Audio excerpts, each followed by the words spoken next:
গিয়েছিলাম ২০১২ সালে পুড়ে যাওয়া সেই গার্মেন্টসটি দেখতে এবং সেটি ছিল ২০১২ সালের সবচেয়ে বড় অগ্নিকাণ্ড। সেখানে যেতে যেতে যা যা দেখলাম তা দেখার জন্য সম্পূর্ণ ভিডিওটি দেখুন।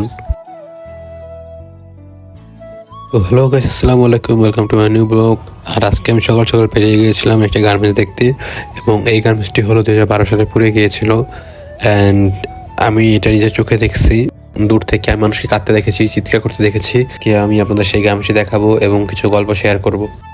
আর এই গার্মেন্টসটি আমার বাসা থেকে খুবই কাছে। তো যাই হোক, হাঁটতে দেখি সামনে একটা স্কুল, অ্যান্ড স্কুলে কিছু পোলাহান খেলা করতেছিল। সেখানে কিছুক্ষণ থেকে চলে গেলাম গার্মেন্টস দেখার উদ্দেশ্যে। সেখান থেকে একটু হাঁটার পরে দেখি গার্মেন্টসটি, যদিও এটা পিছের পার্ট তাই ভালো মতন দেখা যাচ্ছে না, তাই আমি আরেকটু সামনের দিকে গেলাম। কিন্তু সামনের দিকে যাওয়ার পর দেখি একটা বাসা, আর এই বাসাটি দেখতে খুবই অন্যরকম, কারণ এটা একদম ছাদের উপরে ত্রিভুজ আকৃতি, তো অন্যরকম লাগতেছিল। তো যাই হোক, চলে আসলাম গার্মেন্টসের সামনে। আর গাইস, এই দেখেন গার্মেন্টসটি। এই গার্মেন্টসটি দেখলে আমার সেই আগের কথা মনে পড়ে যায়। তো মানুষ সেই ছাদ থেকে লাফ দিয়ে মারা গেছে, এই সব কিছু আমার নিজের চোখে দেখা।